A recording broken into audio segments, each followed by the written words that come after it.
Fellas, do you want your grooming routine to be a one-and-done deal? Well, the days of using the same trimmer for your face and your most private of parts are over, thanks to our friends over at Manscaped.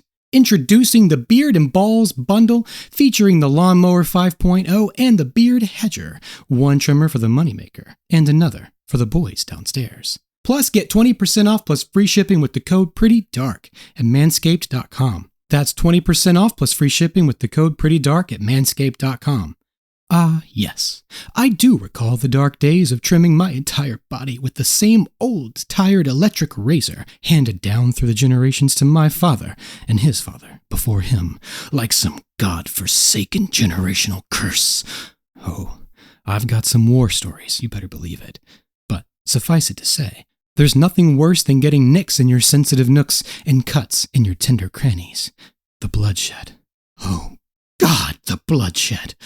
But now is the time for peace and healing, thanks to Manscaped. This bundle offers the Lawnmower 5.0 Ultra, which can clear a path through the bushiest of thickets, thanks to its 2 interchangeable skin-safe blade heads that are gentle even in the most delicate of places, and the Beard Hedger, which features a titanium-coated stainless steel T-blade and 20 length options, so you can achieve any style you want with just a simple twist of the zoom wheel. From that coveted 5 o'clock shadow to the full-blown lumberjack within, now you can finally be the man you always knew you could be.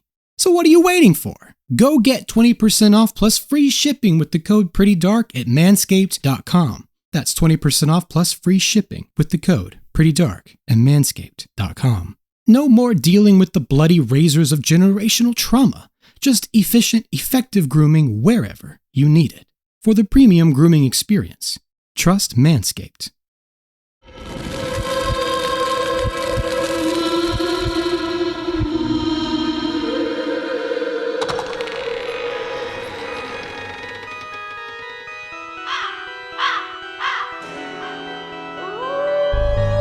You're listening to That's Pretty Dark, the podcast where we talk about all of the entertainment that scared us as children and still haunts us as adults.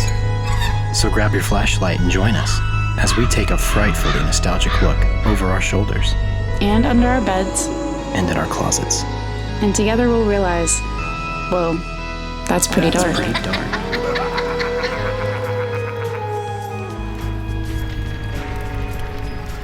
Guys, we're here to celebrate this evening. Hello. It is a wondrous occasion. It's Kaylin's birthday. That it is, Darklings. So a big, resounding, happy middle of the week birthday where you can... I can almost hear you calling out to me from wherever you are, Darkling dears. Thank you so much for that. I appreciate it greatly. Birthdays are weird. Yeah, of course. Birthdays are hard. They're the worst, honestly. We've discussed this at length. I like everybody's birthday but my own. I hate my own birthday. Yeah, but at the same time, I'm really just glad to be seeing another birthday. It was right around this time last year that my health and my everything kind of fell apart for me, so... Oh, that's true. There were moments there that I wasn't sure if 32 would be for me, and I am proud to say that as of 12:19 p.m. today... Oh, shit. It is, so... 32 candles on that cake that we're all sharing in. 32 and still growing up We're now, all partaking in this in evening. the words of Miss Swift. Don't know about you, but I'm feeling 32. But today, we're going to be feeling 22 because we are here to get back around the Midnight Society campfire and talk about the tale of Locker 22. That's right, guys. And as Christian said, my name is Kaylin. It is Kaylin. My name is Christian. You guys are listening to That's Pretty Dark. It's a good time to be alive. I am glad to be that. Feeling glad for life. For sure. These days. And speaking of life and the very circular, cyclical nature of it, we have been heavy into generational themes this summer. Yeah, buddy. Not that we aren't always, but we've been exploring the haunting and very cyclical ways in which history can repeat itself and the imprints that one generation often leaves on the next. And today will be no exception. It just gets easier to just delve into those musings the older you get. Mm-hmm. You know, I don't know if it's the faster early time picks up and the more you've experienced dementia, suddenly getting senile in my 30s. I'm probably going to have dementia. I've told you that before, right? Or Alzheimer's or something, because I'm taking like a whole lot of antihistamines. Oh, yeah. I think about it almost every day, and almost every time I pop one, I think about, what are you doing to my brain? Wow. What kind of chemicals are you taking from me that I can't get back? I never thought about that. It's fun.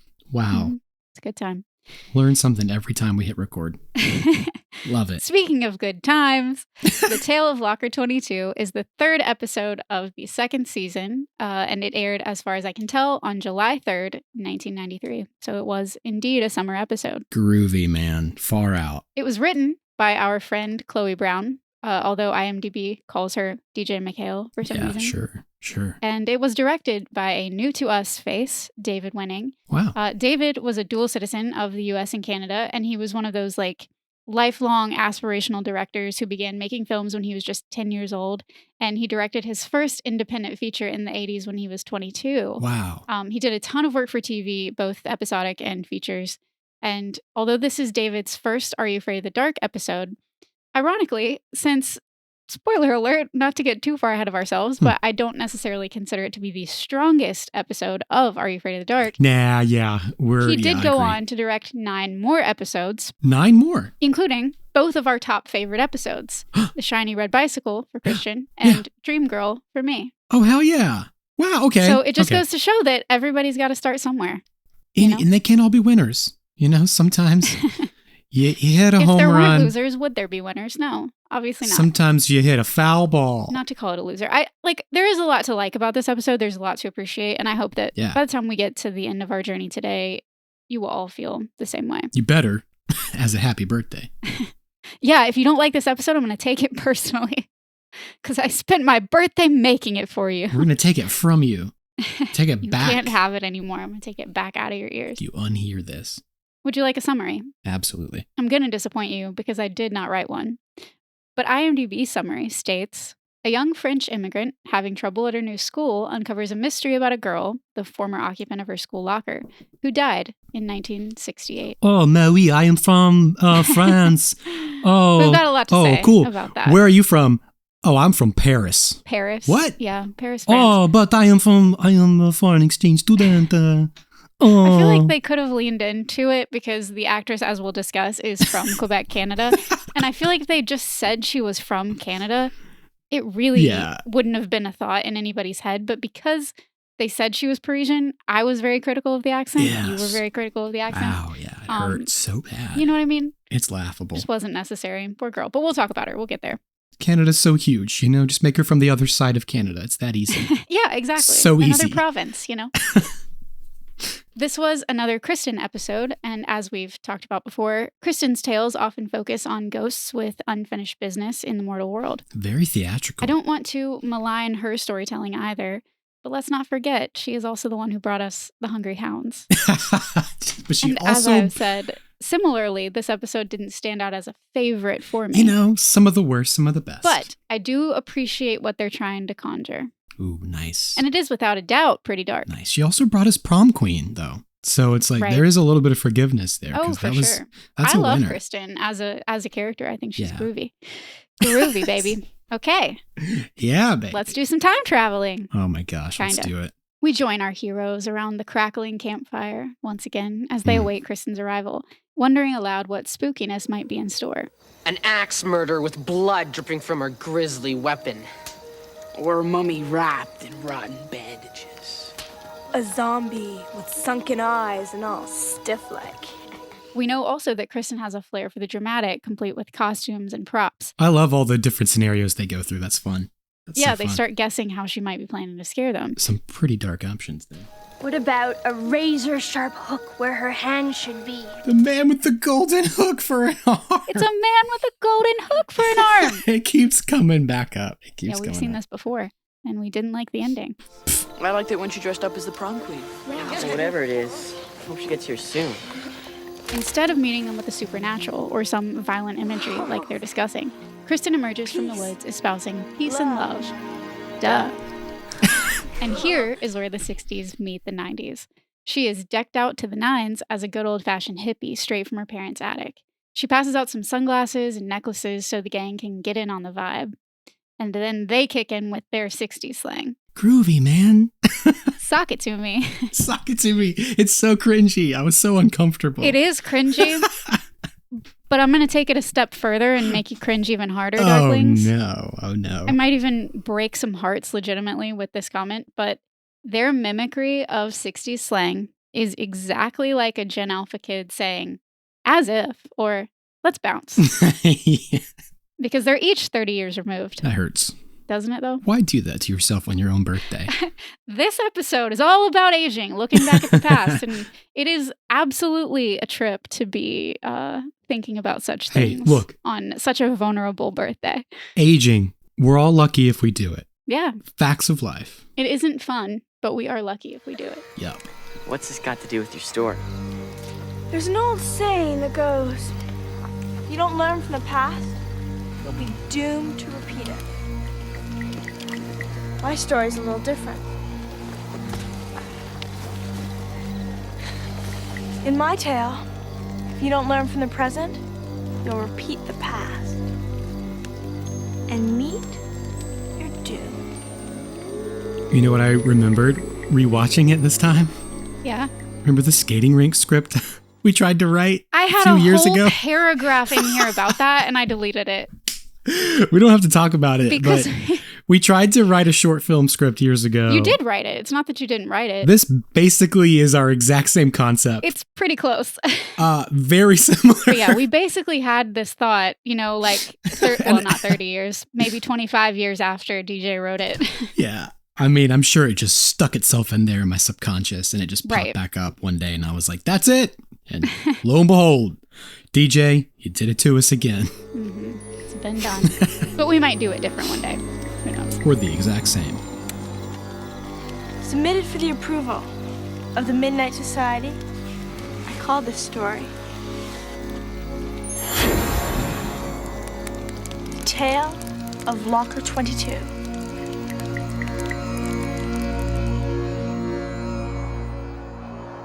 We open in a dingy corner of what is presumably a high school with transfer student Julie Defoe, and strict assistant principal Mr. Schaffner. We haven't put anyone out here for years, but we're busting at the seams. Locker 22. Home sweet home. He's getting her settled in her locker 22. And why did I say it like It sounded fine. that? Locker 22. Locker 20. That's just your Disney coming out. Just let it go. Let it happen. That's my Disney? Yeah. Oh, God. Your Disney training. You do it all the time. Really? On the show, yeah. You Okay. slip into your Disney, like, Persona? your cast member persona. I can I'm a hear cast it, yeah. member presenting. You do it often. Whoa. Do I actually? Guys, tell me if that's true. Editing You do Christian, it you can often. leave that in because I'm genuinely curious. Okay, great, yeah. That's fascinating to me. Your Disney training shines through. I hear your public speaking voice So from more college. than just the Disney points stuck with me after all these years. Yes. Well, who knew? The Disney walk, the Disney talk. Locker 22. Bring it. And despite doing a miserable job keeping the school in working order and himself allowing this forgotten wing and actually the whole school, which we'll see later, to become graffitied and defunct, he's rather aggressively defensive, and he isn't going to put up with even the suggestion of dissatisfaction from this girl who just got here. Are you complaining? Look, I've been here far too long to take grief from a transfer who's only been here 5 minutes. Dude, this guy's real bent out of shape. Just screams in her face. I had teachers like this who would pretend like this faux anger. It was very theatrical. It was Yeah. they were putting on this For what purpose? ridiculous, over the top, angry persona. This doesn't but- help you connect with kids. It doesn't help kids listen to you. It was a joke. Like they would end up laughing about it with Well, you. he never laughs. No, this guy's dead serious. So like, He means it. I don't understand that. I don't like it. And it's kind of a weird equivalency for faculty to be making with a student. Like, I've been here way longer than you. Well, Yeah. no shit. Oh, you know? yeah. But my first thought was like, wow, what an inferiority complex this guy Yes. has. Like, how Major insecure. inferiority complex. And we'll How kind of insecure figure out is why. he? We'll talk about why. But in this moment, I I mean, understand we do need a little bit of the If exposition. if this guy has that much PTSD that it's still making him an over the top asshole, I just feel like he needs to get some help From your mouth to DJ's ears. and probably resign. We'll get to it. We'll get there. Julie is played by Karen Elkin, who was born in Verdun, Quebec, Canada. Like I said, not exactly Parisian, but good enough to let her keep some semblance of the French accent. Sometimes, Sometimes, occasionally. if she felt like it. Depends on which take it was. She was 19 at the time of filming, and although she didn't do too much else that I feel like we would recognize, maybe just The Hunger, which was the David Bowie hosted horror anthology that Amazon Prime has been recommending to me all the time lately, she was still acting in French language projects as recently as 2021. Is it just because she could speak French? I guess. Or I guess. I don't know. She was fine. I mean, she was older. I noticed that these kids have aged up. That happened in the other one with the chemistry. What was the other Are You Afraid of the Dark episode in season 1 with the chemistry in the pool? Oh, yes. The Sorcerer's Apprentice. The Sorcerer's Apprentice. This reminded me a lot of the Sorcerer's Apprentice because it seemed like older high school kids. These weren't like newbies. They were like established teenagers. Right. Yes. In high school. They wanted a bit more of a mature, I guess, like experienced vibe. Right. From the actors. That's how it felt to me. I get that. With her mannerisms and the way she acted, she also kind of reminded me of Julie Delpy, who's one of my favorite French actresses in the Before trilogy. You'll remember. Oh, right. I was like, you have a favorite French actress? What do you mean? Because of the Before trilogy mainly. Because I talk about Richard Linklater all the time too. I do know who you're talking about, yeah. Mr. Schaffner was played by John Cohn-Skin, who lent his voice to such 80s classics as The Adventures of Teddy Ruxpin and Dennis the Menace, and on into the 90s with Country Mouse and City Mouse Adventures. Nice. He did a bunch of other TV movies and projects, and he is also still acting. Cool. Good for him. Both of them still going to town. Welcome to Derby, Miss Dufault. A mysterious whooshing sound accompanies Julie's opening of the locker, and we are whisked away to chemistry class, where an uncredited, monotone teacher is overly enunciating his instructions. Now, carefully, suck the liquid into the pipette, like so. And hold your finger on the end so that it doesn't run out. I had a hard time with this dialogue. I figured you would. But there are a lot of words that are in there for not really great reasons, I guess. I don't know. I personally am not sure why they had him enunciate it that way. At first I had a hard time, and then because of this guy, I had a real soft time. If you know what I mean. Yeah, that's a pretty good description. That's fair. Soft. We've all done this before, though, with soda. You know, like you put the soda in, you suck it into the straw, you lift it up. Like, we understand what's happening from just that description. Mm-hmm. That very unnecessarily erotic description. Gravity, man. Gravity. Physics. Chemistry. Science. To me, oh my, letting kids suck on any kind of chemistry-related liquid sounds like a liability, whether they have practice with it or not. And Julie does a great job of illustrating why. Yes. Because she accidentally gets some in her mouth, which causes her to drop the whole kit and caboodle. Mm-hmm. And the teacher just goes, "Don't do that." I'm assuming you did some research into like chemistry labs in schools and like the history of it. I did. I mostly didn't include it because it was depressing and sad. Yeah. A lot of the examples of like lab accidents that I came across were from college or like research labs more so than from high school. Okay. But there definitely have also been like middle and high school lab accidents throughout the years. A lot of them end up resulting in like severe burns. Right. There have been some people that have been like disfigured from burns in chemistry class. There are there are a couple specific experiments that have resulted in this due to like different equipment malfunctions and stuff. Right. And I feel like they even stopped doing certain things. Mm-hmm. But so far as I know, nothing that I saw involved ingesting like acid or something. Next the way time that they do with here. acid. Yeah, it just seems like a bit much. I can say, based on the teacher's attitude and all of that research I just did, and just generally existing in the year of our Lord 2024, we need to pay teachers more. Absolutely. That's a fact. I was just having this conversation the other day. Gotta pay teachers having that more. Conversation all the time. It's just the most undervalued resource we have. All the time. The most essential job. Buzz in my lap. Buzz in your lap. Got a buzz in the lap. That's my cat, guys. You know my cat, Buzz. Hey, happy birthday to you. Got a buzz in your lap. Bzz, bzz. The bell rings, and Julie begins to clean up the glass, but is approached by some very 80s-looking bully guys, reminding her that next time they'll be doing it with acid. We do it with acid. Tasty. One of those guys was totally channeling Christian Slater. Oh, yeah. Big time. So Christian Slater. From Heathers. Could have been Christian Slater if I didn't look up his name and it For wasn't sure. that. Like, for sure. He wanted to be Christian Slater. He was for trying sure. really hard. Yeah. Although Julie seems pretty tough. Is her name Julie? Yeah. Although she seems pretty tough on her own and she isn't too ruffled by their taunting, her soon-to-be new friend Chris tells the bozos to keep moving bozos. and helps her clean up.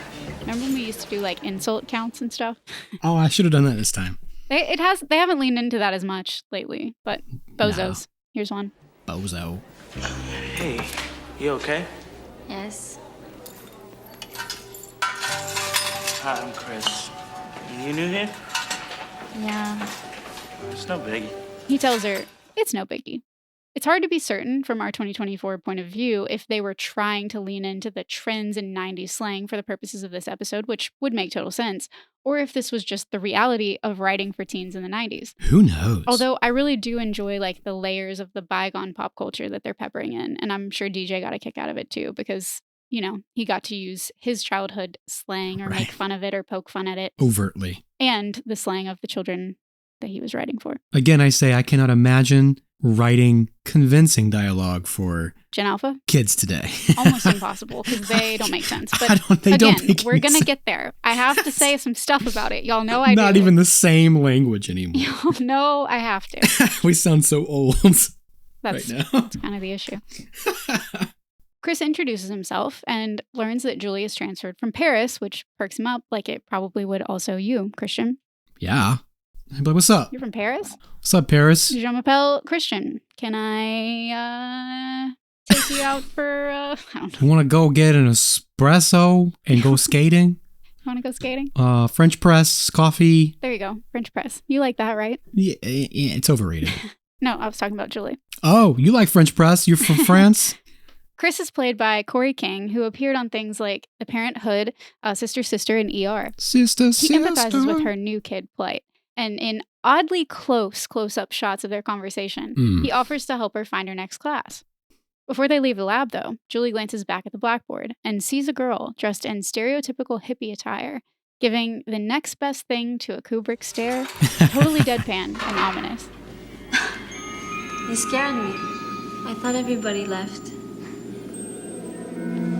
The girl doesn't respond, and the twinkly, whooshing Twilight Zone music indicates to us as an audience that, in case we didn't think so already, the appearance of this girl is bad news. We later learn that her name is Candy Warren, and she's played by another Canadian actress, Jennifer Irwin. Though she first appeared to me as much older, she's actually a year younger than Karen, who's playing Julie. She worked on a ton of stuff, including the Anne of Green Gables TV series, 88 episodes of the early 2000s sitcom that I had completely forgotten existed and erased from my mind until I saw this credit called Still Standing. Okay. Lie to Me, Raising Hope, Superstore, iZombie, Hacks, and an additional 57 episodes of The Goldbergs. Oh, wow. So she's a very accomplished actress. I could have swore she was a little bit older actress playing younger. I thought the same so thing. that she could then play older later. At the end. And it made sense. Right. I was like, perfect. And then once she was at the end, I was like, yeah, okay. That She checks out. looks- She looks her age. Literally looks like she's in her 40s. She's a year younger than the actress playing Karen. That's crazy. I thought so too. That doesn't make any sense in my brain. This also might be the first How? time that we've had this many in-story actors that are like still working actors today. Yeah. I'm pretty sure. It's usually one or two that are still going. Chris snaps Julie out of her staring contest with the hippie girl, and when she looks back, the girl's disappeared. Ooh. More spooky music. Spooky birthday ghosts. I actually had a friend, Lauren. I don't know if Lauren listens to the podcast. She used to work with me and she moved away to Arkansas. And she put me on her like snail mail list, which she's like, I want to be like her when I grow up because I don't have such things and I really wish that I did. Whenever I do send snail mail, it feels like a very like special occasion. Yeah. But she always sends me birthday things and I didn't get to open it yet, but I just got it out of the mailbox and she wrote my name in big letters, Kaylin, and then she wrote underneath it the birthday ghoul. That's and awesome. It's a bunch of like witchy Lisa Frank stickers on the front of it. Yeah. I can't wait to open it. Oh, that's so dope. I'm very excited. So dope. So I've been called the birthday ghoul at least once The today. birthday ghoul. It's good. Later in the lunchroom, our earringed bullies named Donnie and Fritz once again flank Julie and proceed to indirectly have a faux conversation about her mishap with the pipette. Donnie, what do you think of the new girl? I don't know, kind of weird, Fritz. Dude, these douchebags. For real. It is yet another example of high school emotional immaturity. For real. Clearly, they just want to talk to the pretty new girl, but they're far too insecure to do so or to be that vulnerable. So instead, it's like they're back in third grade, tugging on her non-existent ponytail in the form of exaggerating her unfortunate chem class spit take. Yes. She ducks, causing Donnie to instead spew his milk onto Fritz. I'm really sorry I had to say that sentence. And a food fight erupts between them. I'm going to let Christian recover from that one. It gets so out of hand so fast. Is this our first pretty dark food fight? Like of everything that we've covered? I really was thinking hard about it, and I can't remember. I don't know. Help us, Darklings. Maybe. If it's not, it's close to it. It's definitely the most exaggerated and ridiculous, for sure. Oh, yeah. But it's also, this is another one of those 90s fiction staples that had much less bearing on real life than we thought they would. Because granted, I only went to private school, not even public school, but I only went to private school for like 4 years, and I never, I can't imagine it ever having been a thought in anybody's head to do that. That's true. It is akin to like quicksand. You think that you're going to come across a massive cafeteria-wide, falling anvils, a cafeteria-wide food fight. I always kind of thought that would happen at least once in my school career. 12 years of schooling and 12 years of the same, no, 13, I was in the 13-year club. Thank you very much. Oh, at my school. Pardon me, you went to pre-K. No, just kindergarten. Oh, really? K5. But yeah, I guess that's right. It never happened. I'm pretty mad about it. That doesn't mean we didn't throw food at each other at lunch. It just means it never turned into a massive. Yeah, it didn't escalate, which it doesn't here either. It's over just as quickly as it begins before it even spreads through the rest of the cafeteria. Everybody else just stops to watch because they were, for some reason, paying attention to the bullying and conversation that was happening between Donnie and Fritz and kind of Julie.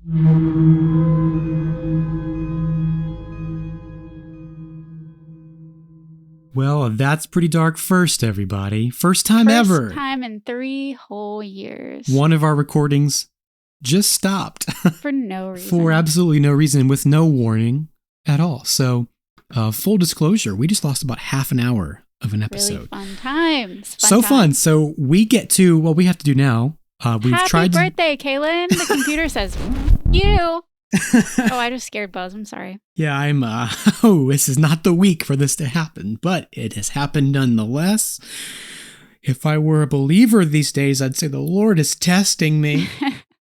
I learned recently from TikTok something that Nigerians say, like if they trip, or they have like a lot of really good little like phrases and quips and stuff. And something that they say if they like trip, they'll say, "There's been an attempt on my life." There's been an attempt on our lives this evening. But we are going to deal with it. He's pouring himself a beverage, guys. I don't know what the beverage is. I can't have any. So this is more of in case it sucks, you're going to know why. God damn. It didn't suck the first time, guys. It was good, I promise. I had so much fun. Okay. Wow, what great times they'll never know we had. Let's get back we never hang to out it. without an audience anymore, so. That's true. That was just for us. That's true. That was just for me and you. Great stuff. Yeah. I always thought a food fight would break out at my school in the 13 years I was there, but it never happened, not once. Right. It's just one of those things. Yeah. Quicksand, falling anvils. Falling anvils, yes. The whole 9 yards. Food fights. But it was so common in media. I know it happened in the Wonder Years. That was something we discussed. Right. And I mean, a lot of things I watched as a kid, but we're going to bring up the Wonder Years again later as pretty sure there was a big Sabrina the Teenage Witch food fight at some point. Sabrina the Teenage Witch food fight. But yeah. Yeah. It's almost like deja vu. For us and for Julie, it's not because it's over just as quickly as it began. Hey, I'm keeping an eye on the recording. Yeah, keep an eye on your recording software, bucko. Because if you bozo, if you don't learn from the past, you're doomed to repeat it. Ayo. As Julie is still crawling away, she's confronted by a terrifyingly angry Mr. Schaffner.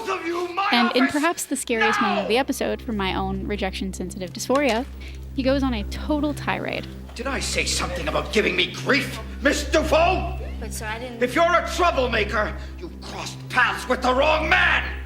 At first, I felt like his anger was kind of disproportionate for the scene, but I think this could be one of those instances where the interaction was directed to be larger than life, specifically because this is how it often feels as a kid when the authority figure loses their shit. Yeah, for sure. This is one of those instances where we have to take ourselves out of it a little bit and remind ourselves that all of the pretty dark stories that we're hearing on Are You Afraid of the Dark are being told by teenagers. Yes, absolutely. And this is some of the brilliance of DJ McHale. It's always filtered through their perspective. Yeah. Exactly. Everything that we're hearing and seeing, even though we're seeing it, it's easy to kind of separate it from the Midnight Society campfire. Everything we're seeing is coming from the mind of a teenager. Yes. Pretty dark inception. So DJ looking into the mind of a teenager to then tell us another story. It's a story within a story. Yeah. And I think that it's easy to kind of lose that perspective, especially here in the second season when we're not going back to the campfire as much. Like we used to cut back pretty often Right. And that kind of stopped happening over the course of the second season. But I think it behooves us,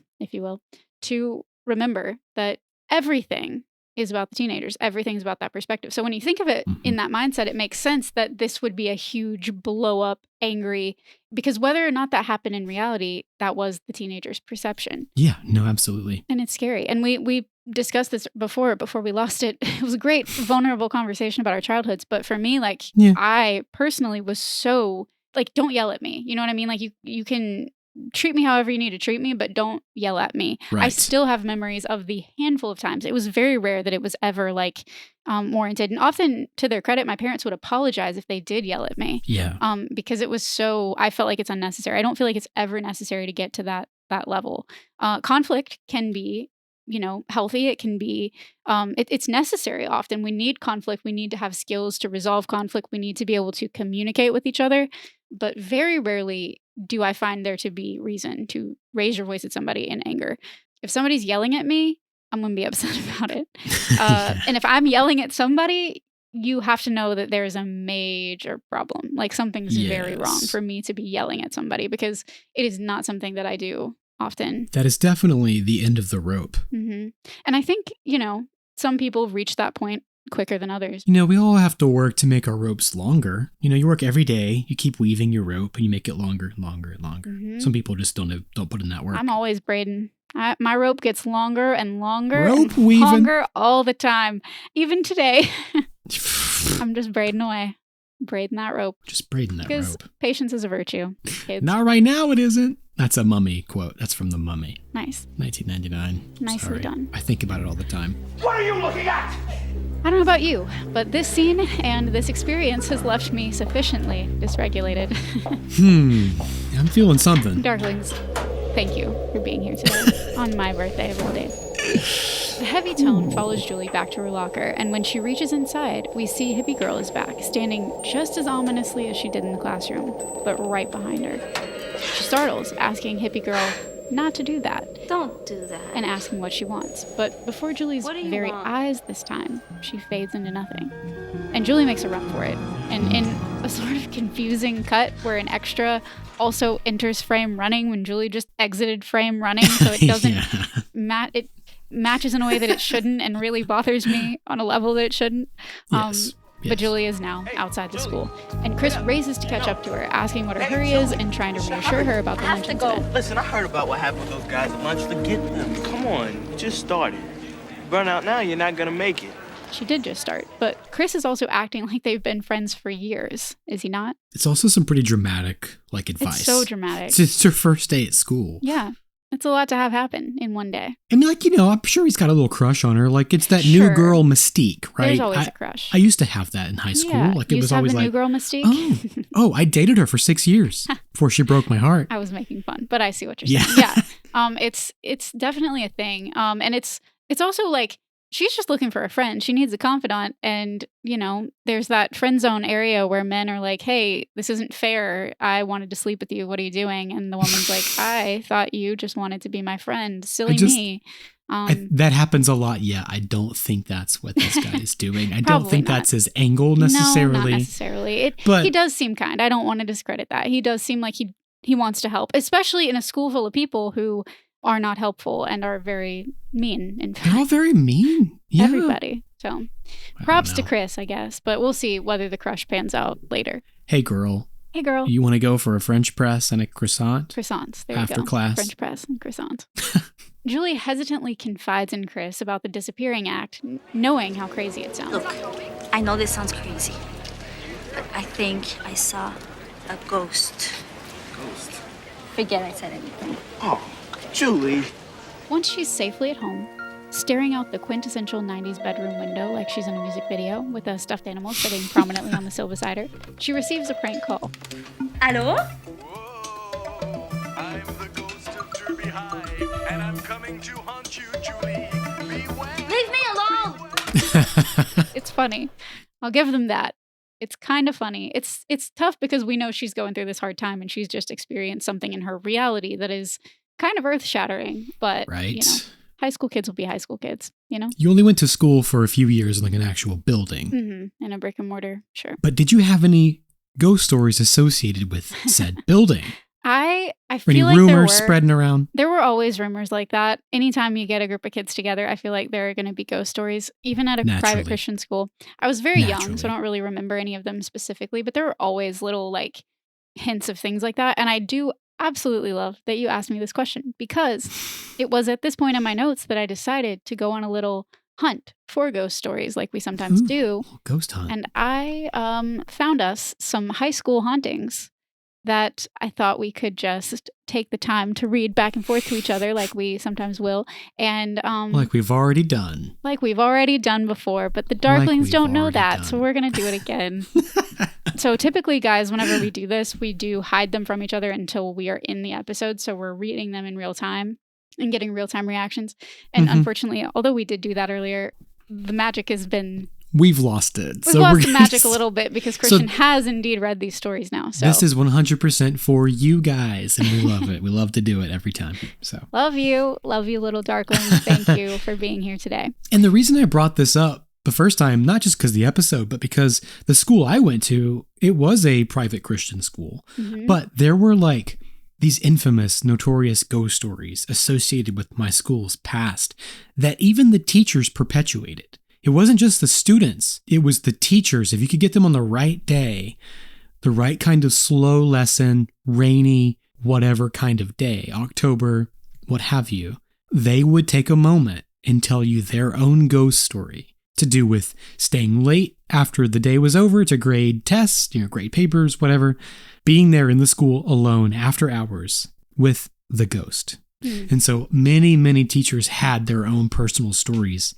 to tell about this school built on a quote-unquote Indian burial ground. See, that's something that's so interesting and something that we definitely should kind of talk about and point out. That cliche of like, oh, it's on an old Indian burial ground. Like, that's something that we grew up hearing all the time. I'm sure a lot of American kids have that kind of lore baked into what they do, and that's what's so spooky. Oh, there are bones everywhere. But I think it's important to remember, yes, there are literal, like, not everything can be built on a burial ground literally, although it's probably close to it because there are a hell of a lot of bones buried underneath all of us all the time for there to have been as many people as there have been on planet Earth.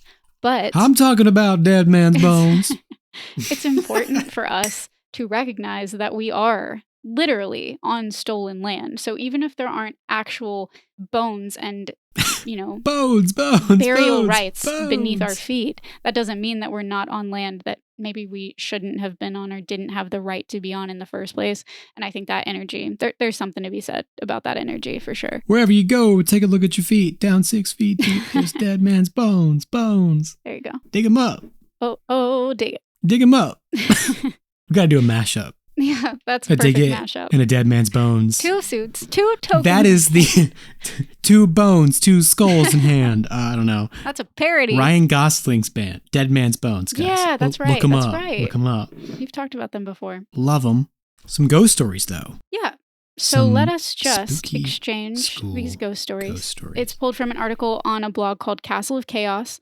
And I did kind of like cross-reference some other lists of like spooky high school hauntings, and a lot of these same stories were on several lists, so I know they're kind of the go-to, the cream of the crop, the creme de la Edgar, the ghost de la ghosts. Yeah, perfect. El Paso High School in El Paso, Texas. The most frequently remembered ghost story from this high school has to do with a strange class picture taken in 1985. A spectral woman is seen in the center of the photo, but according to staff and students, no one was standing there when the photo was taken. Since Photoshop technology wasn't available in 1985, it is hard to discredit it as a hoax. Some think that the ghostly girl is the spirit of a student who had committed suicide years before by jumping off one of the school's balconies. Horrific. But no one could recognize the girl in the photo. The school has a long and unsettling history. It was built in 1916 and was used as an overflow morgue during both the Spanish flu outbreak in 1918 and to house casualties returning from World War II. Students and staff exploring the basement of the school have found blocked off classrooms in pristine condition More than one female spirit has been sighted on the grounds, Scares me so much. including the supposed suicide victim, who can be seen leaping from balconies.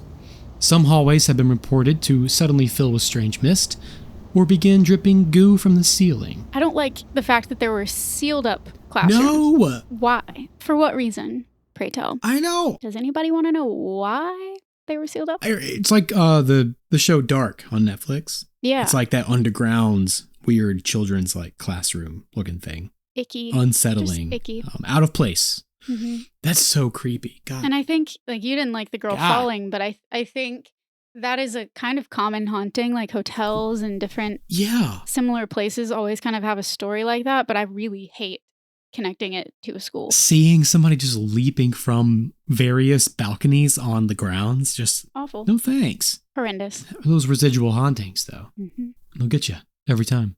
Every time. Over and over again. For all time. This one is from Leo Williams High School in Kingman, Arizona. This school has such a reputation for ghostly sightings that the principal, Steve Elwood, spoke to the Los Angeles Times about the hauntings in 2013.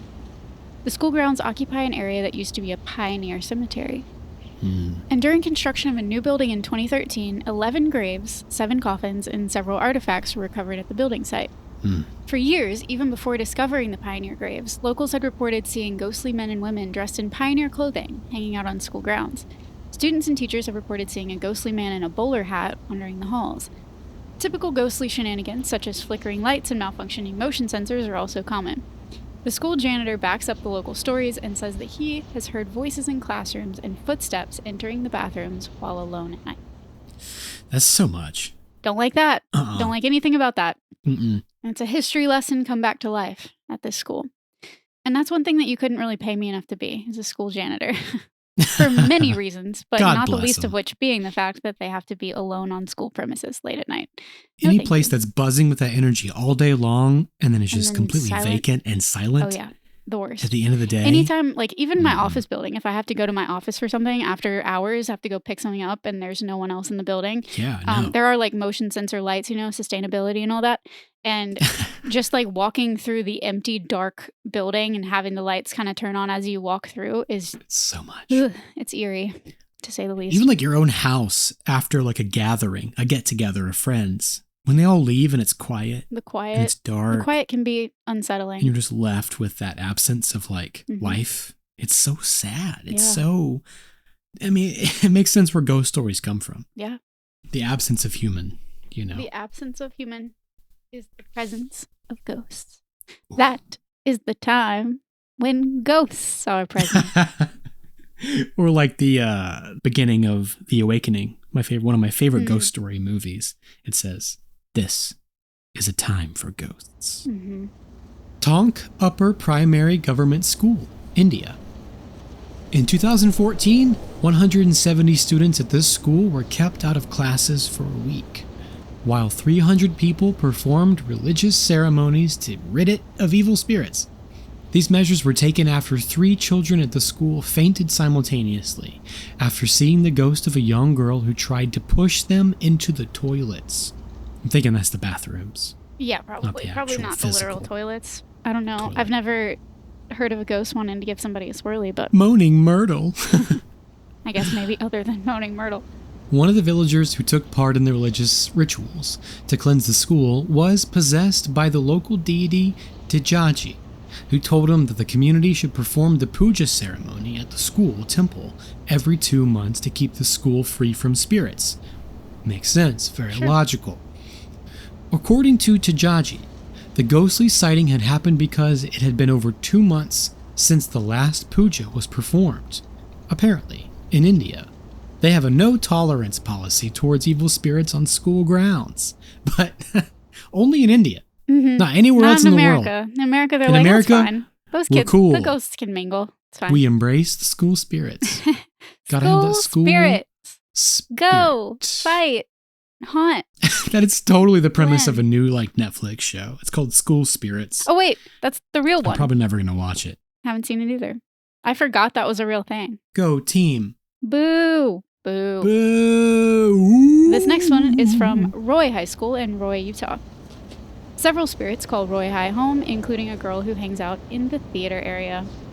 Her name is Mabel, and she likes to move props around and mess with the lighting, which sounds like a blast to me. A theater kid ghost? Moaning Mabel, the theater kid ghost. Like, dude, sign me I up. would totally move props However, around if I was a ghost. Another ghost appears in a purple hat and tries to convince students to follow her. But those who've seen her say that she gives off such an evil vibe, they don't dare answer her summons. Wow. Students have also reported being watched by a floating head ghost when they're in the school alone. And it's believed that this apparition is a boy who was hit by a train while walking to school. Talk about a headless ghost. Well, this is a head full ghost. That's all that there is the head.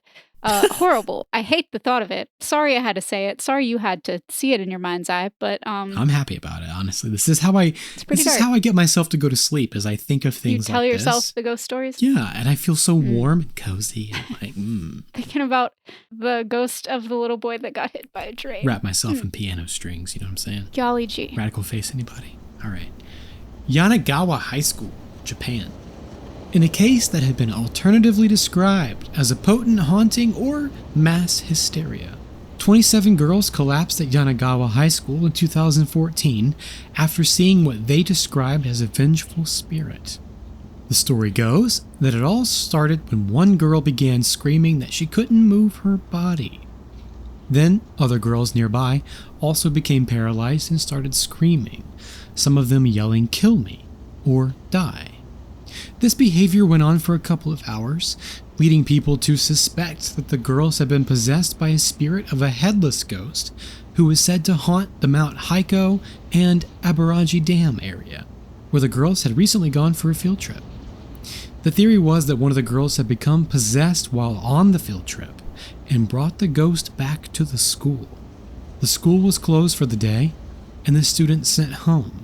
Of course, the official reports say that the students simply passed out from a panic attack, but rumors of a paranormal event persist. Of course they do. Group panic attack or group hallucination. I'm going to choose group hallucination every time. I kind of am too. I mean, but it feels more plausible. It also feels so much like the Salem witch hunt. Yeah. With all the girls in the courtroom performing the same, screaming, crying out, witch That's torture, true. sort of like mass hysteria. Yeah. It feels very similar. Man, I know I don't like it. It's heavy though. I wasn't there. I can't say anything. Can you imagine? Definitively, but I know I don't like it. Can you imagine if we started talking about school ghosts and I was just like, yeah, casually, I was in school and all the girls in my classroom began screaming at the same time, saying they were being haunted by the same spirit. And we were all sent home for like a week. Well, there is a group of kids that is, it was 2014, right? So yeah, a group of kids that's younger than us that absolutely has that story. This one is from Sophie B. Wright Middle School in New Orleans, Louisiana. And as the author of this blog, kind of tongue-in-cheek comments, middle schools are always scary. But this one frightened the National Guard. The school was built in 1912 and was the first public all-girls school in New Orleans. During Hurricane Katrina, the school was evacuated and used as living quarters for the National Guard personnel. It wasn't long before they realized that they weren't alone. Sergeant Robin Hairston reported seeing a ghostly girl standing in a doorway, and another guardswoman saw the shadow of a young woman in a restroom and ran out terrified. It turns out that these guardswomen weren't the first to encounter paranormal activity at the school. An anonymous staff member said that he had once opened a closet to find a little girl ghost giggling at him. Jesus. The vast number of ghostly sightings during this period resulted in the building being cleansed by a chaplain. And happily, the ghostly inhabitants seem to have moved on now, and the school's students can learn in peace. I don't know that any of these schools are still in operation now. They very well may be, but I don't know because this article was a little bit dated, but even still. A little girl giggling ghost. No, thank Yeah, you. that's rough. I can't handle it. I don't like it either. Not fun. Can't handle female ghosts. I can't handle children ghosts. Children and I can't ghosts handle are among the spookiest. little girl ghosts. And we do know, giggling at even me. Are You Afraid of the Dark was fully aware of this. They used the children laughing, the playground. That's all like a staple of the intro that scared us all to death. So It's absolutely horrifying. mercy. So we hope that you've enjoyed this little trip around the world, exploring some ghost stories that you may or may not have ever heard before. But I do think that while we're on the topic of a high school haunting, I couldn't let the opportunity pass us by. And we want to hear from you guys about Please. your own school spirits. Darklings, Let if us you had know. a high school haunting or even middle school, that's fine. Or if there was like a persistent rumor even at your school, even if Anything. you didn't see or experience Folklore, urban it, we legend. would love to hear about it. That would be a super fun Patreon episode to do. And if we get enough, we'll do a whole just full-blown episode. But That would be fun. send us everything you've There's got. something about high school. You know, I love the coming of age stuff. I love that whole era of life, how Sure, it hits everybody sure. differently. And Me too. I think it's fascinating when you combine that with the paranormal. So In the spirit of back to school, Yeah. send us your school hauntings. please.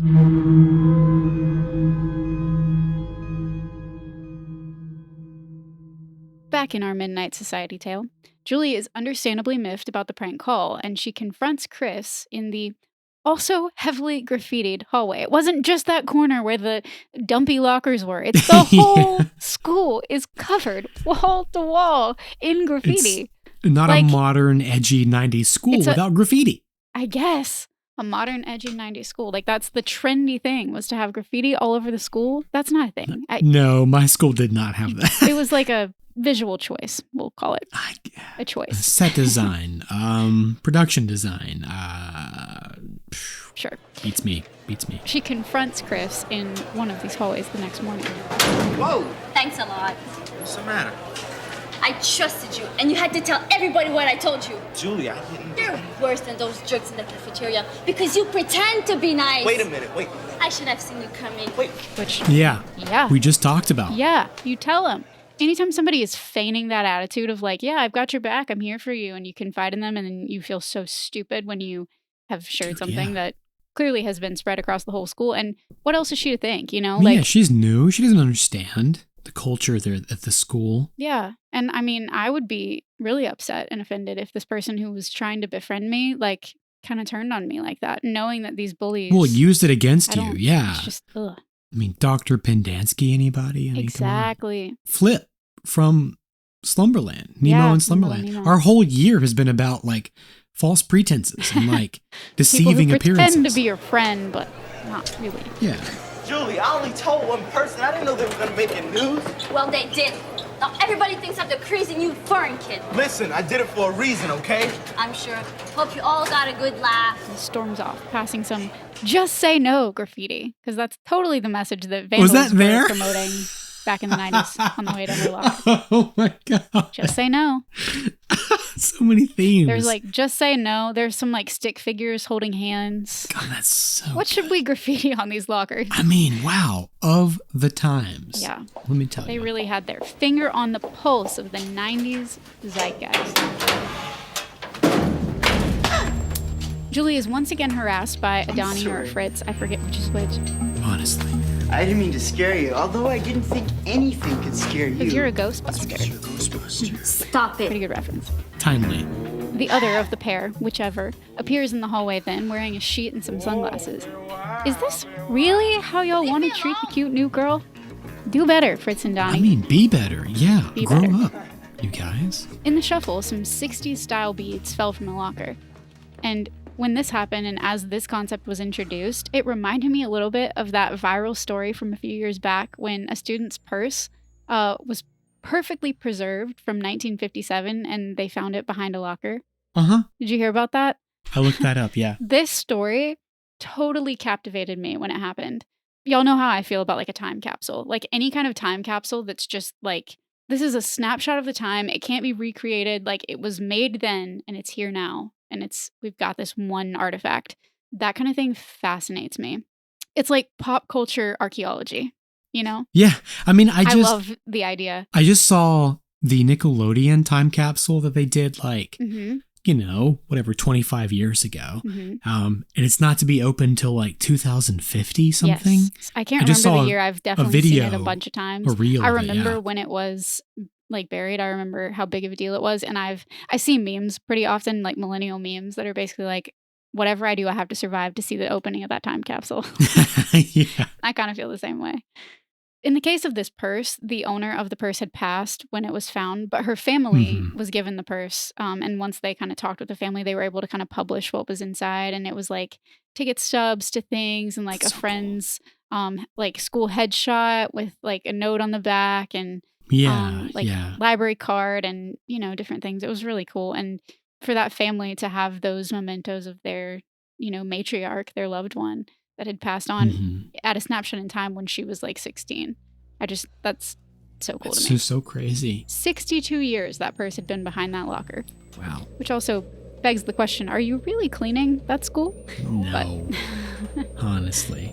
I digress. But that's 2 30-year cycles. 2 full 30-year cycles that purse stayed. Wild. We're going to talk about the 30-year cycle. I hope so. Make no mistake. I've got so much to say about the 30-year cycle. After a run-in with the ghost, who is wearing a similar necklace, Julie tries the beads on for size. And suddenly, we're in the Wonder Years. I mean, the 60s. But the way that the 60s were depicted through the 80s lens is an example of that 30-year cycle, really, that we'll get into later. And it's always been so fascinating to me. This is another version of that, though it is incredibly stereotypical and kind of larger than life for a children's program. Yeah. It also felt a little bit to me like all of these 60s kids were just directed to act like stoners. I know. Oh my God. That one dude who's like, be cool. Be cool, man. That kid, that tie-dye, that looked way more 90s to me. He had dreads and tie-dye, and I'm like, I don't see 60s at all. I still just see 90s straight up. 90s. Straight cast as a stoner. But I did think it was funny, and I wonder what the directing notes were for all the extras, because it really seems like they said, hey, have you ever smoked weed? Have you ever been around somebody that smoked weed? Don't do that, but act like that. Go. Act like it.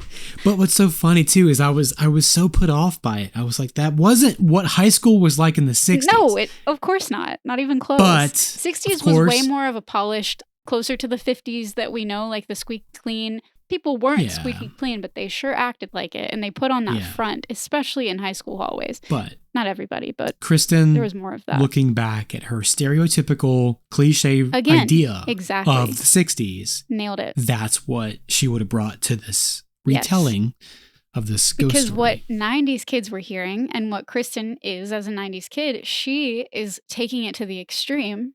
Just like we talked about with Schaffner's anger, she's taking it all to the extreme, and she's assuming that all of these peace-loving hippie folk are just real hippy-dippy all the time. Like, say no to drugs, kids. Just say no. Just say no.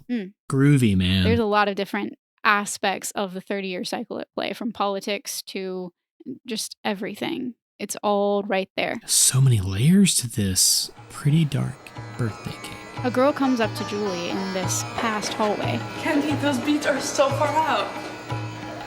What did you call me? I'm sorry. Moon dance. This necklace is like boss. Moon dance. I hated this so much. Boss. Oh my God, I hate that so much. Julie is, of course, being confused because the girl's referring to her as Candy. But then the girl thinks this is Candy, and therefore I'm going to call you by your hippie name, which is Moon Dance. Moon Dance. She's all teeth. She's all teeth calling her Moon Dance. Yeah, it's weird. And you know what, though? She's going, Candy, why is my name Bon Bon? Because she's French. Right. She's from Paris. They don't have people named Candy over there? They have Bon Bon. Never know. Julie is stunned, Candy backing girl. up into this guy with dreads and this tie-dye shirt. Whoa. Be cool. Be cool. And again, I'm sorry, but his mannerisms or just, I don't know, it could be the pattern of the tie-dye, but he looks straight out of 1993. There's nothing that could be done to help that kid. Like, he's not 60s at all. Low budget stuff. Low budget stuff. Julie makes her way to where her locker should be, but everything is new, clean, and graffiti-free. Save a decal of a flower and the name Candy decorating locker 22 in bubble letters. Very 70s, 60s bubble letters. Got to. A younger, mustached Mr. Schaffner follows her exasperatedly. I'm waiting, Miss Warren. And Julie takes off the necklace, and in a flash, she's back in the present day. Dull and dingy like the 90s we all know and love. Face to face with the residue from that flower decal on her locker. After a commercial break, Julie gives Chris an opportunity to explain himself, which he still doesn't really do. There's been stuff going around about a ghost haunting this place for years. I know somebody who knows somebody who said they saw it. That's all. I didn't mean to embarrass you. And I still don't understand how that turned into the bullies finding out. I guess that's just like in high school, everything's a game of telephone. And yeah, it doesn't matter what you say to who. It's always going to get back to the bullies or back to the people you don't want it to get back to. Like, yeah, he meant well, but the person he told did not mean he meant well. So. I don't know. It just was like, I don't know if it was his inflection when he delivered those lines, but it just didn't feel like explanation. It just felt confusing. I don't know. I believed him. Did you? I was convinced. Yeah. Well, there you go. Yeah. He didn't. It just spiraled out of control. Things got out of hand. That is how it be when you're a high school kid. Mm-hmm. I do understand that much. I want to show you something. She takes Chris back to the lockers and tries to make sense of what's happening to her, showing him the residue from the sticker and the beads. Look, I'm sorry about those guys giving you a hard time, but you're getting a little spooky on me, all right? Spooky? I'm gonna start saying that to you, Christian. Every day. She responds, "You haven't seen anything yet," while she slips on the necklace again and shoves him into the lockers forcefully. And somehow they're both transported. I don't know how she knew he was gonna come with her. I don't know how she knew how the magic physics worked, but yeah, she brought him along for the ride. It's almost like it was written to work that way. It's almost like that. Whether or not Chloe it made sense. Kind of had that idea in mind. Yeah, almost. Chris is understandably freaked out as the same hippie girl from the first flashback comes over to talk with Candy and the new guy she doesn't recognize. And she invites them over to listen to the Beatles' White Album. Beatles? White Album? Chris, for some reason, acts like he's never heard a single one of those words in his whole life. Beatles.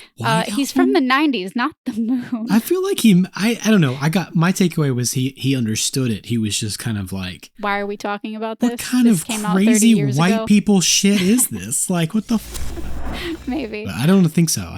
I think he's just lost in the whole time warp of being 30 years in the past and going, the Beatles album? Right. No, Miss Warren. He's also Not amazed at the tomorrow, appearance not of the next young week, Schaffner, now. who offers to stay late to help Candy with her chemistry project. But if your chemistry project isn't done by 4 o'clock, you'll be staring at a big fat F and summer school. You dig? Groovy. I'll meet you in the lab. Groovy. I'm like, he's not young, dude. He looks the same age. He looks pretty much the same. They But did a every bad job grown-up looks the making same after a certain point, you know? To me. I mean, shit. How old was he before? 30 years ago? He'd be younger than us. Well, that's what I was going to say. He probably was in his 20s or 30s, and he's probably in his 50s or 60s now, so. Yeah. Yeah. Man, it's rough. It's like if we're back in the 60s. How could that happen? You said it was your necklace. Take it off. They're immediately flashed forward, and Julie confirms, redundantly, but somehow still incredulous, that It is the necklace. It has some kind of power. I feel like she already knew that. But just for exposition's sake, and But we have to confirm that Chris it is the confirm thing. it and reaffirm it. Man, oh man. It is indeed the necklace that's causing this chaos. That girl called you Candy. But now the question is, Who is Candy? I had the thought before they did. Yearbooks. But before they get there, they somehow access, with absolutely no fuss, no credentials, the previous locker records.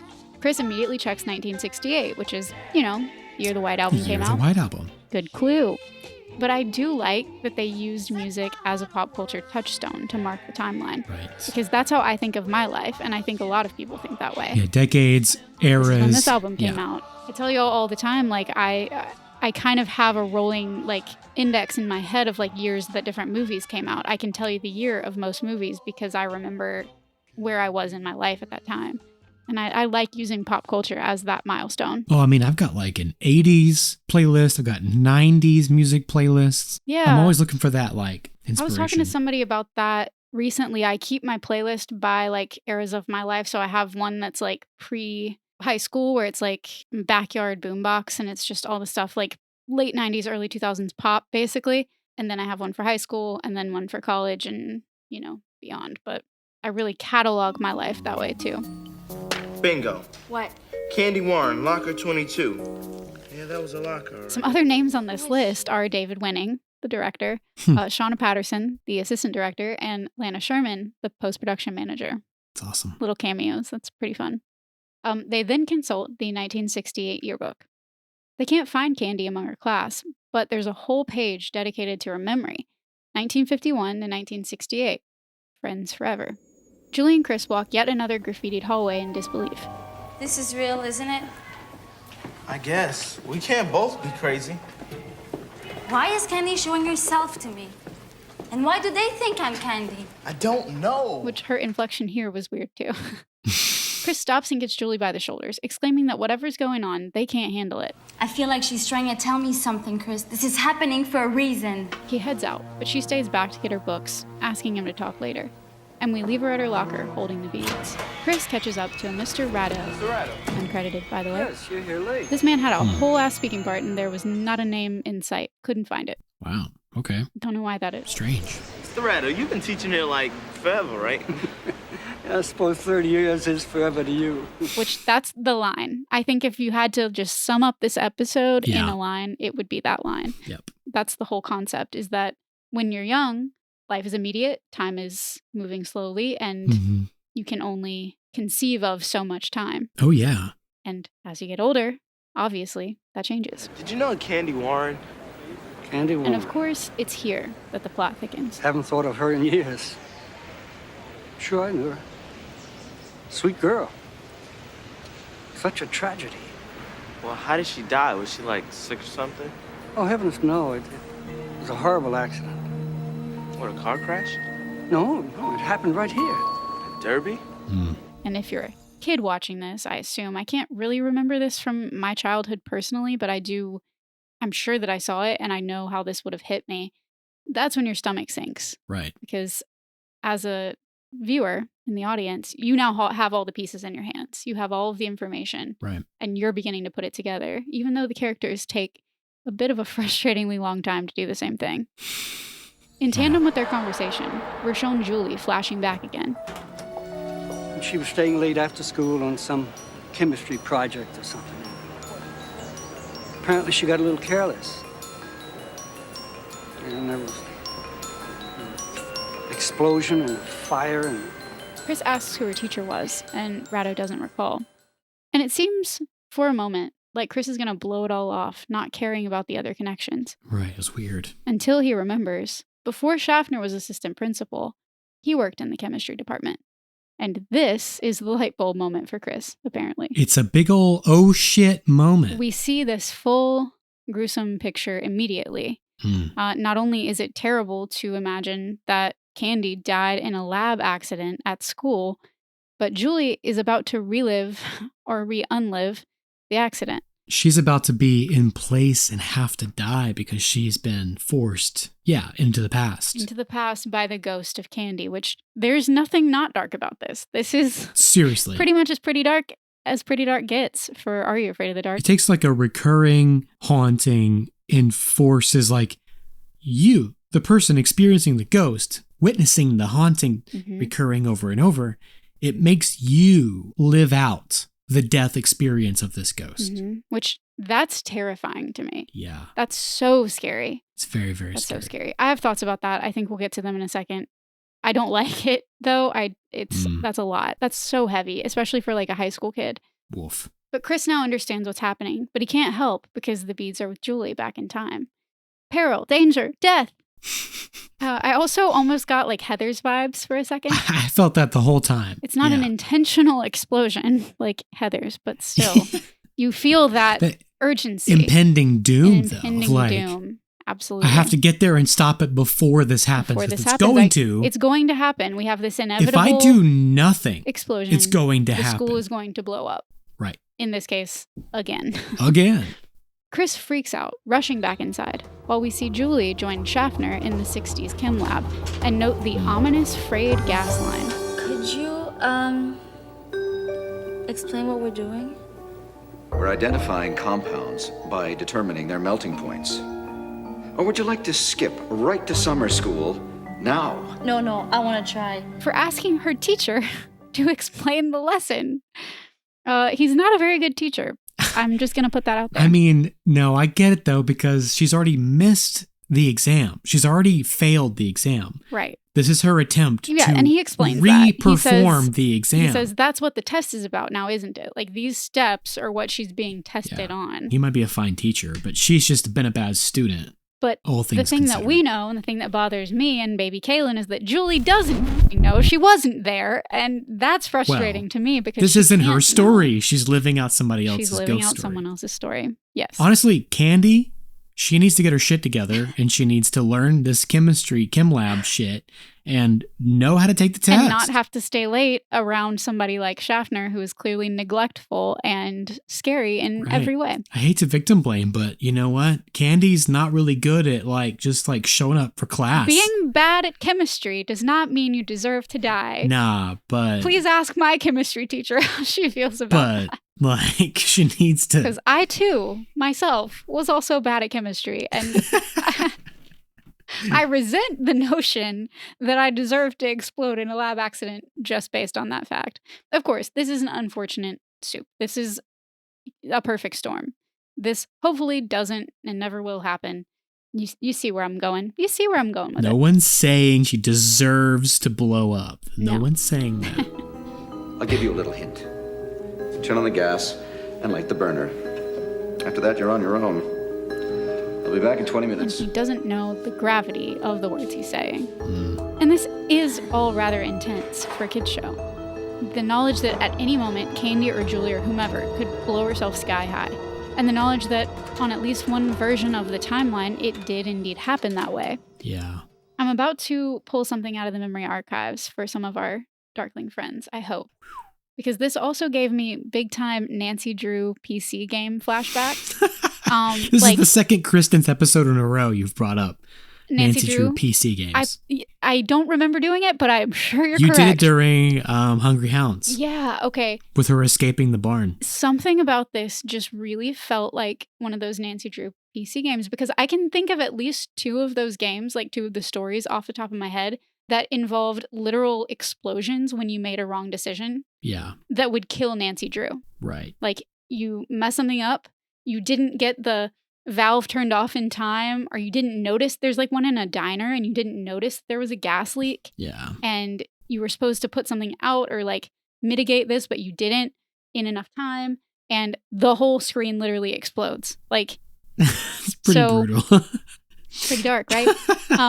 Poor kid. So this definitely put me back in that kind of mindset. The anxiety of like, okay, you had it happen once. Like, because the first time you're playing through, you don't know what's going to happen. And that got, like, there were some jump scares in those games, like intense jump scares, because you're like focused. You're in it. You're in the family computer room in the darkness. Oh, man. With your face up into the blue light. Yeah, I get trying to like solve this puzzle or find this item or like read this like clue. And I've been there. all of a sudden, the whole thing explodes in your face. So it's it's pretty intense. It all goes to hell. Yeah. And so then you have the anxiety once that has happened once and scared the shit out of you. You can usually like go back to a previous save point and continue from there, which everybody that's familiar with a video game knows what I'm talking about now. I don't know why I'm over explaining it. Please explain save points. But there's like the anxiety of going back to that scene where you failed and you're super tense because you know you fucked up, but you don't know exactly where. And so you know something's about to happen, you know it's coming, but you can't. You're trying to more quickly this time solve the issue. And every mouse click feels like you're like lighting a fuse. You know, because you're going to start the timer somewhere, but you don't necessarily know where that is either. How quickly can you pause the game? Yeah. Yeah. Like, where can I just... Spacebar. Like, it's so scary. Where's the spacebar in life? Oh, that I knew. I would certainly share my knowledge. Chris desperately fights with Julie's locker and is thankfully visited by Candy. Whoa. Candy. Is Julie in the past? Is Timmy in the well? And she nods. And we watch as Julie turns on the gas and fiddles with this flint striker, attempting unsuccessfully to light the burner.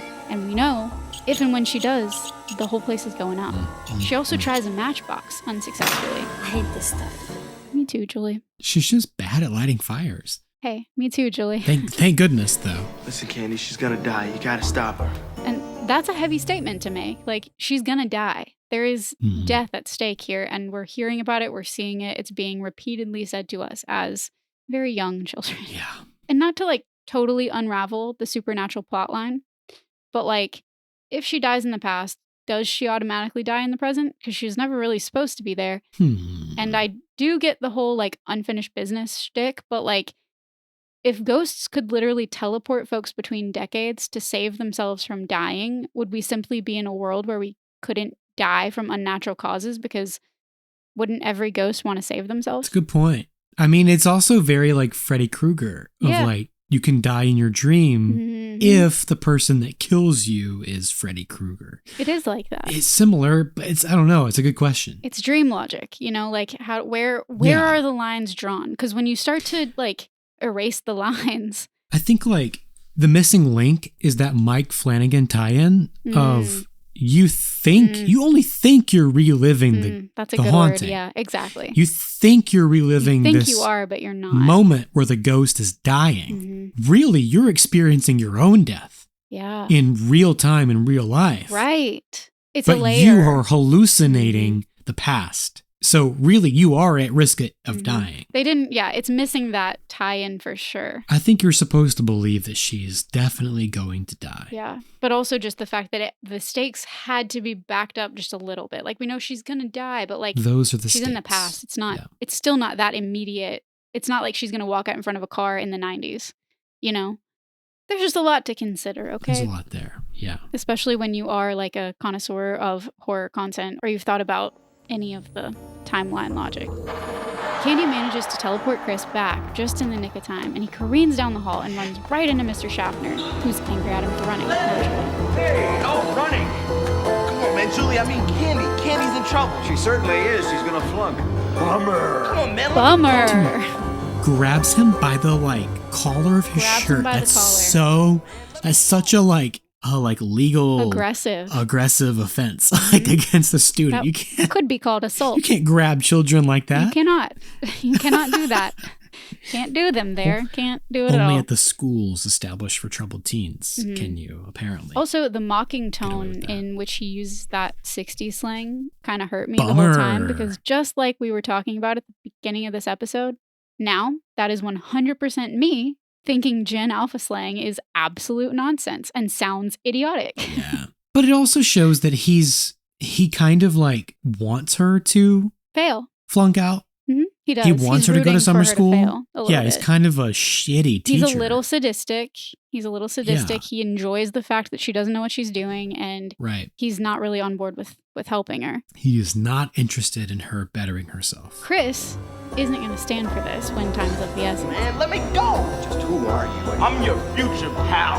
Oh! And shoves Schaffner into the lockers and takes off toward the lab. Oh my as God. We see Julie approaching the burner with a lit candle. So this is the time. This is the place. It's like the place happening to now. be tonight. Just before she lights the burner, Chris bursts through the door, grabbing an old-timey fire extinguisher and turning off the gas. And when Schaffner follows, trying to protest, Chris loses his shit. If you think you stop, just stop. Look at this. It's rotted through. If you'd have put fire in this, the whole place would have gone up. Hey, don't you check your equipment, Mr. Schaffner? It's a pretty good little monologue. Stop, just stop. I like the insertion of hey here. Something about that feels like a 90s kid.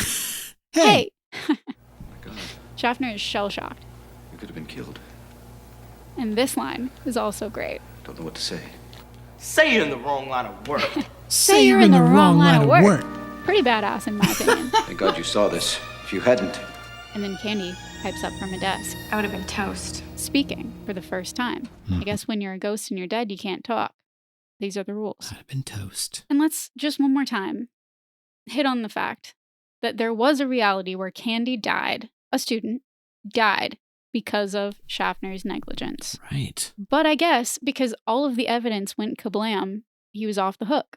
Scot-free. Still able to not only stay at the school and stay employed, but move up the ladder for all these years because he was the assistant principal. Yeah, what's up with that? Why would, the failure of this experience make him more successful? Whereas... Because he's a man. The success of the experience means that he is replaced by the student who survived. Yeah, it's interesting. It's strange. I don't know that he should have stayed employed regardless. Yeah, it's really weird. I don't know. If a student dies on your watch, even arguably, okay, he could have checked the equipment, but he didn't. But he was supposed to be in that room too. He'd never get over that. Right. And I feel like the rest of the faculty, the family, I'm sure that there are plenty of legal reasons why you can't or couldn't press charges maybe. I'm sure that there are probably loopholes that don't make this the most absurd thing. Right. But it did bump me. I was like, huh? It was strange. How's he still just living life, Yeah, it was strange. If a kid died at a high school, I feel like there'd be a little more mayhem. surrounding that. Yeah.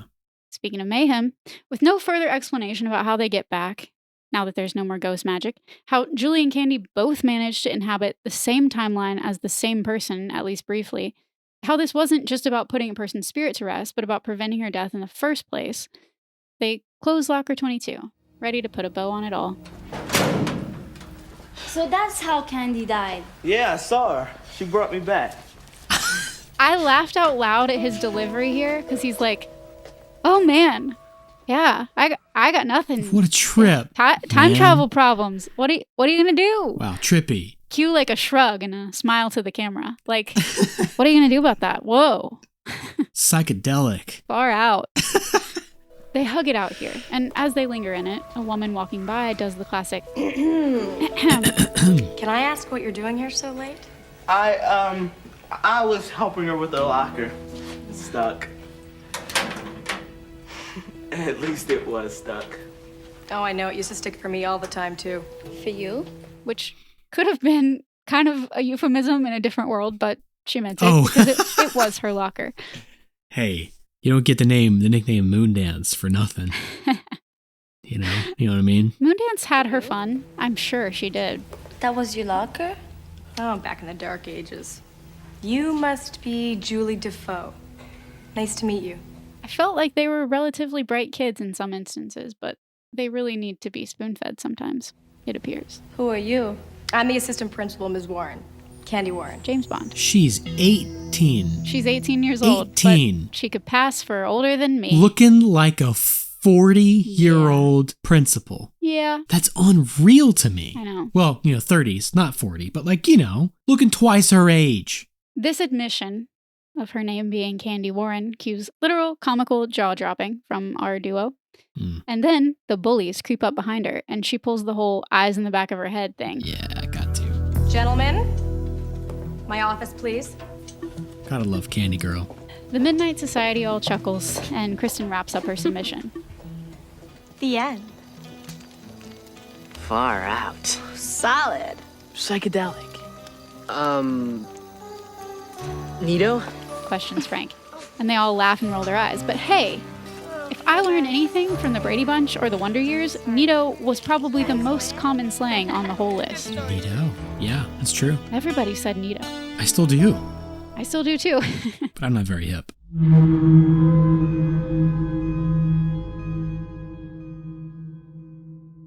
Time, dear Darklings, is cyclical, as we've said today, and as has been a topic of conversation for us all summer long. And as much flashing back as we've done here today with everything from fashion to slang, it's now been 31 years since the airing of this episode, putting us right now as we speak in the middle of the 30-year pop culture cycle. Yeah, buddy. We ourselves have discussed some of its origins before as a staple in our understanding of how and why the media of the 90s is what it is. But since we're all nerds for this shit and for nostalgia itself, I would like to take this opportunity to read some quotes from a site that's dedicated to patterns in pop culture called The Patterning. As they say, it's not all that complicated, but it is a pattern that has profound consequences for how art is created, how we conceptualize culture, and perhaps even what sort of political rhetoric comes into vogue. There are a number of reasons why the nostalgia pendulum shows up, but the driving factor seems to be that it takes about 30 years for a critical mass of people who were consumers of culture when they were young to become the creators of culture in their adulthood.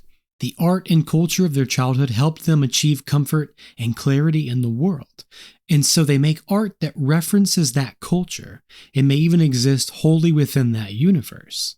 Since most of other fashionable creators around them also lived through the same period, they too indulge in the new nostalgic trend that's being repurposed, creating a kind of feedback loop where all parties involved want to contribute more and more work that revives the same zeitgeist. We talk about this a lot, honestly, and we talk about it directly and indirectly, but it shows up in just about everything that is worthy of a That's Pretty Dark episode. Yes. Continuing to quote, like many pop culture patterns, some aspects of this phenomenon are intentional, and some aspects are an organic product of the personal histories of the creators involved. Film studios and advertisers, for instance, often consciously use the nostalgia pendulum to build an audience's emotional attachment with the release of something new.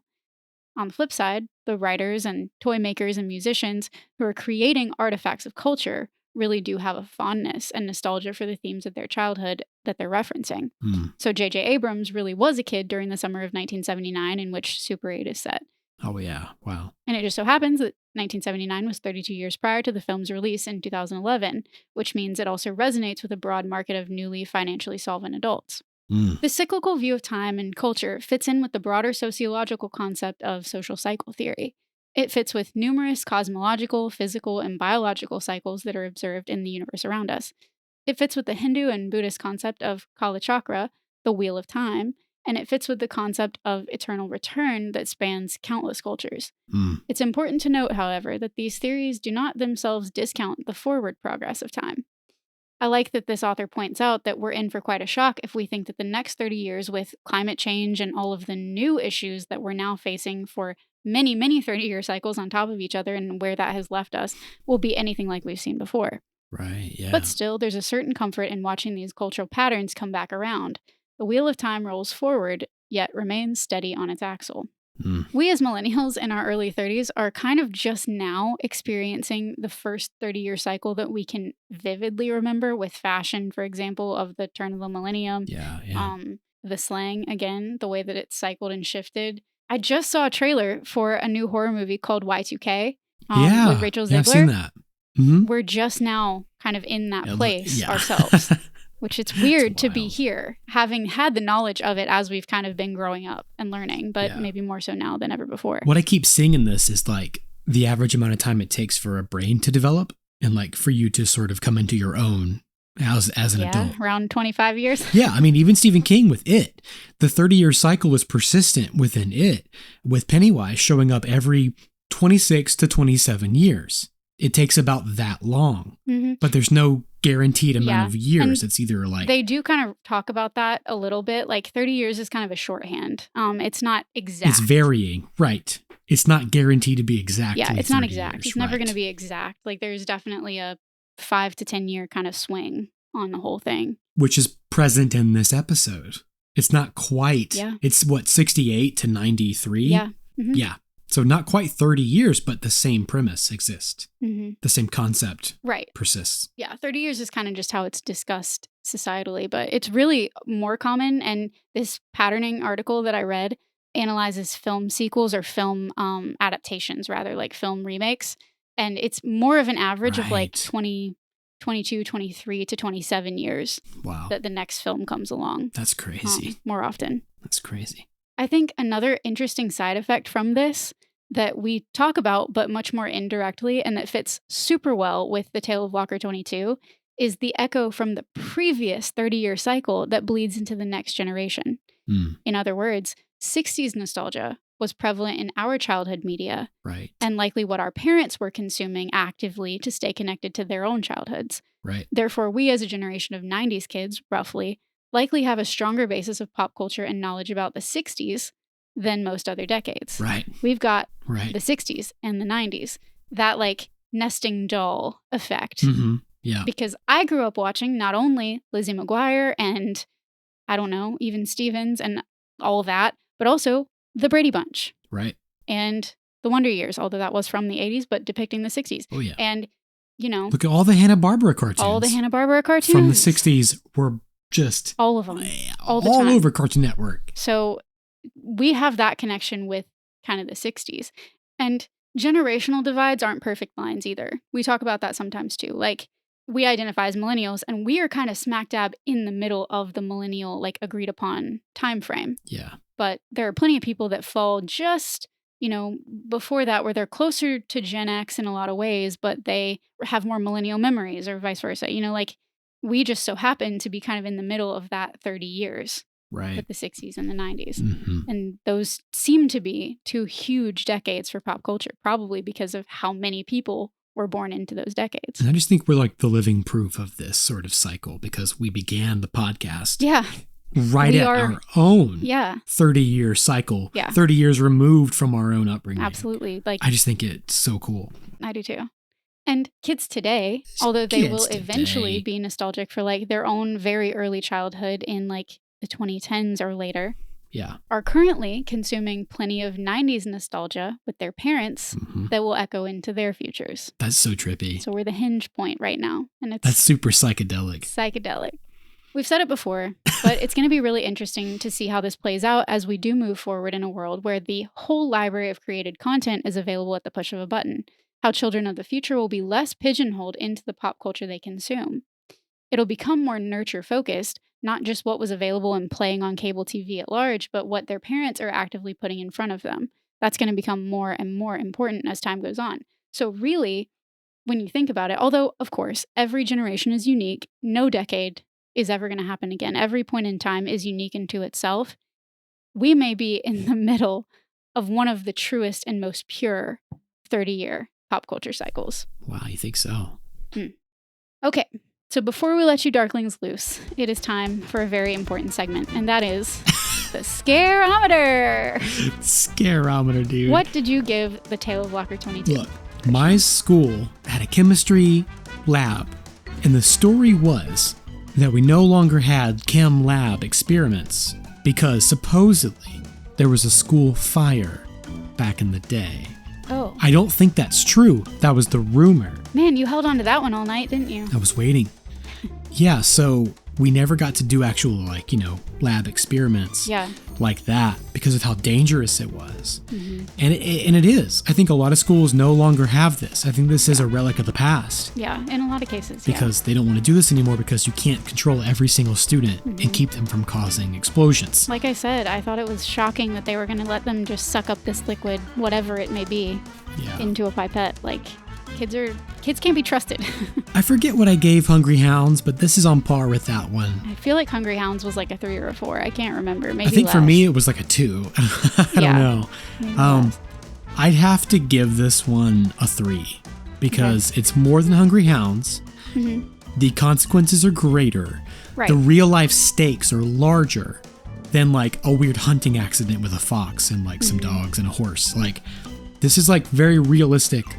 Any student in any very school immediate danger could use faulty equipment, light the burner, whatever, use the gas. Gas explosions happen all the time. All the time. This is very real life, realistic horror that I think warrants it being, it gives it a little bit more credence, but it's still just such a weird, trippy episode that it's like not even that presently scary, but the concept behind it is scary. Distance. I had the same exact So analysis. I'd say 3 or 4. Yeah, I was between 3 and 4, like 3.5. We don't really do half points very often. Try We not do to, sometimes. but Sometimes.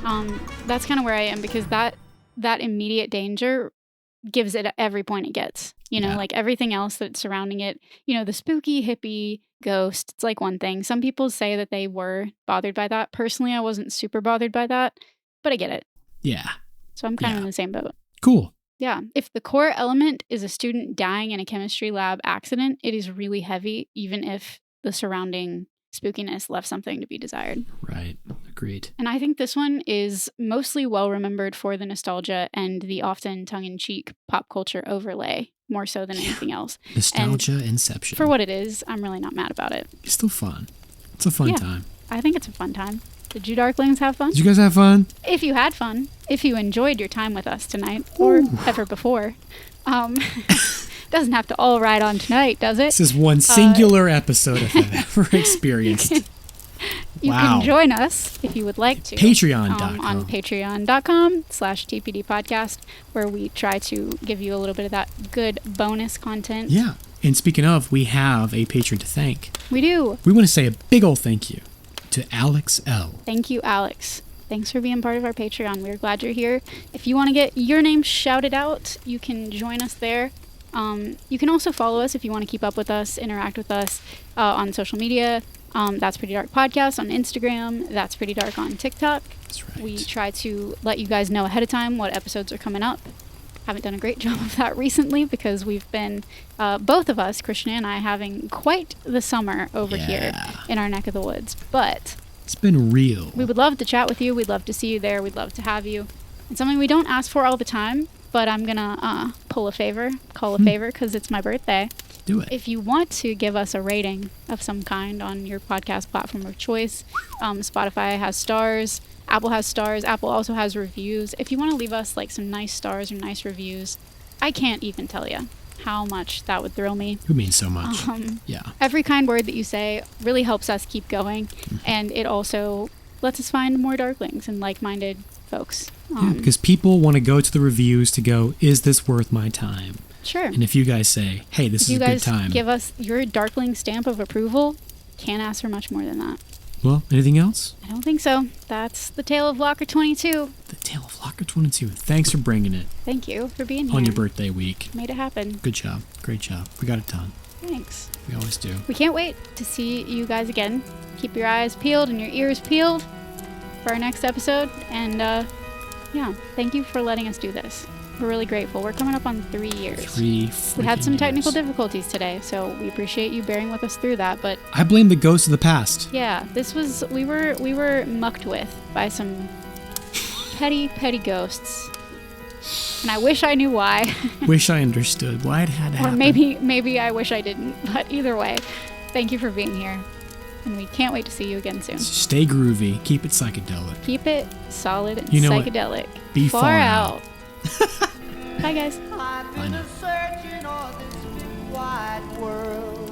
Now finally I found mine.